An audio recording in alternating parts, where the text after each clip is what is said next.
Let me tell you a story. It goes back 200 million years. It's the story of the neocortex, which means new rind. So in these early mammals, because only mammals have a neocortex, rodent-like creatures, it was the size of a postage stamp and just as thin, and was a thin covering around their walnut-sized brain. But it was capable of a new type of thinking. Rather than the fixed behaviors that non-mammalian animals have, it could invent new behaviors. So a mouse is escaping a predator, its path is blocked, it'll try to invent a new solution. That may work, it may not, but if it does, it'll remember that and have a new behavior. And that could actually spread virally through the rest of the community. Another mouse watching this could say, hey, that was pretty clever going around that rock, and it could adopt a new behavior as well. Non-mammalian animals couldn't do any of those things. They had fixed behaviors. Now, they could learn a new behavior, but not in the course of one lifetime. In the course of maybe 1,000 lifetimes, it could evolve a new fixed behavior. That was perfectly okay 200 million years ago. The environment changed very slowly. It could take 10,000 years for there to be a significant environmental change. And during that period of time, it would evolve a new behavior. That went along fine, but then something happened. 65 million years ago, there was a sudden violent change to the environment. We call it the Cretaceous extinction event. That's when the dinosaurs went extinct. That's when 75% of the animal and plant species went extinct. And that's when mammals overtook their ecological niche.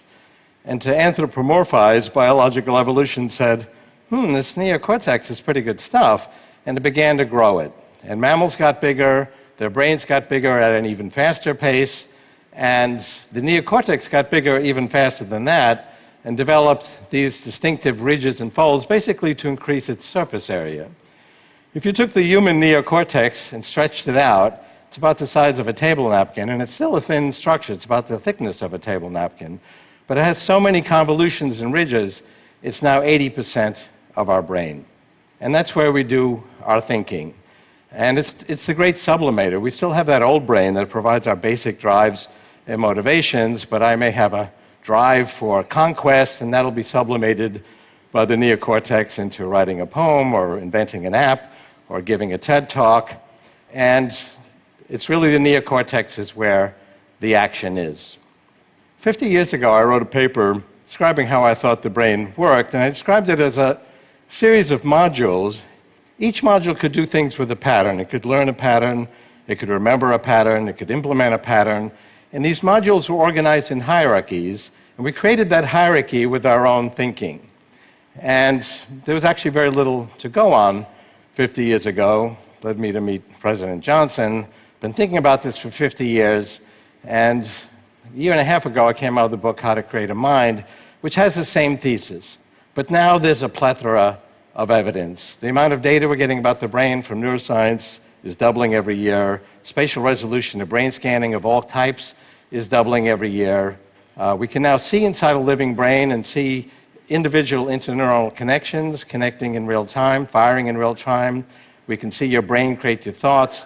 We can see your thoughts create your brain, which is really key to how it works.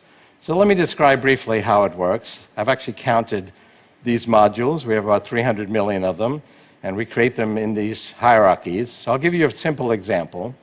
I've got a bunch of modules that can recognize the crossbar to a capital A, and that's all they care about.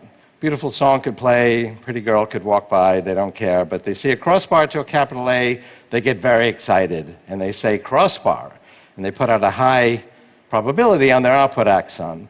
That goes to the next level, and these layers are organized in conceptual levels. Each is more abstract than the next one. So the next one might say capital A.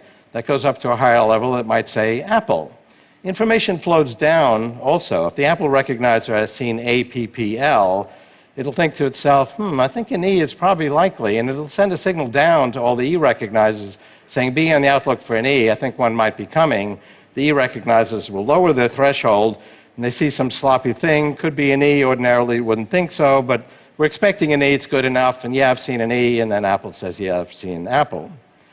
Go up another 5 levels, you're now at a pretty high level of this hierarchy.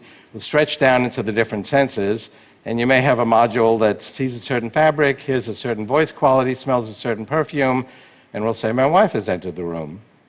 Go up another 10 levels, and now you're at a very high level. You're probably in the frontal cortex, and you'll have modules that say, that was ironic, that's funny, she's pretty.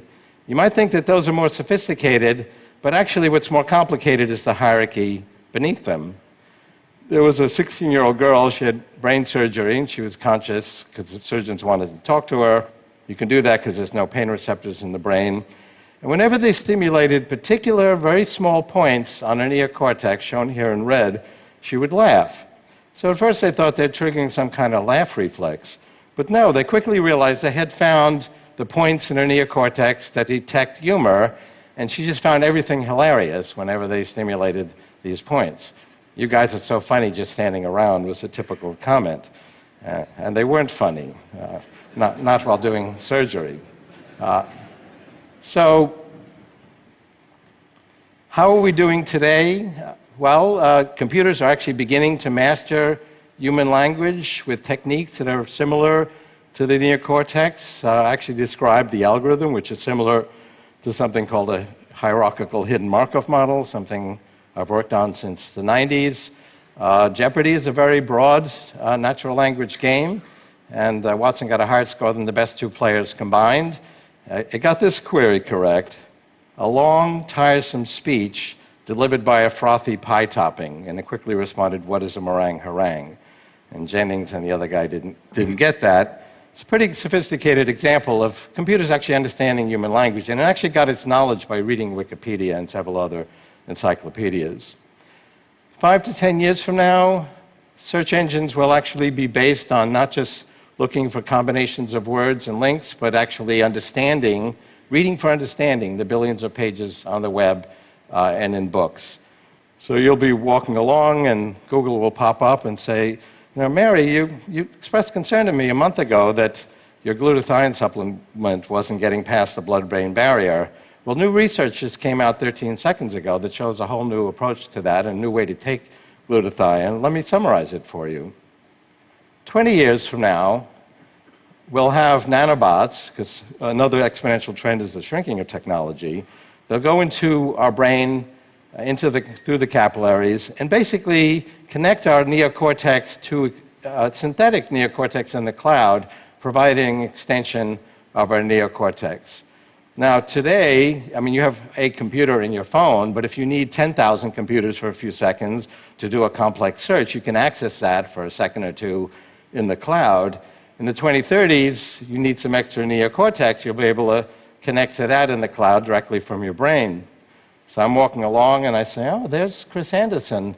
Oh, he's coming my way. I better think of something clever to say. I've got 3 seconds. My 300 million modules in my neocortex isn't going to cut it.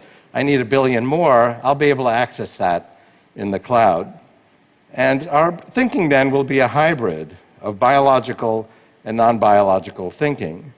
But the non-biological portion is subject to my law of accelerating returns. It will grow exponentially. And remember what happened the last time we expanded our neocortex? That was 2 million years ago when we became humanoids and developed these large foreheads. Other primates have a slanted brow. They don't have the frontal cortex. But the frontal cortex is not really qualitatively different. It's a quantitative expansion of neocortex. But that additional quantity of thinking was the enabling factor for us to take a qualitative leap and invent language and art and science and technology and TED conferences. No other species has done that. And so over the next few decades, we're going to do it again. We're going to again expand our neocortex, only this time it won't be limited by a fixed architecture of enclosure. It'll be expanded without limit. That additional quantity will again be the enabling factor for another qualitative leap in culture and technology. Thank you very much.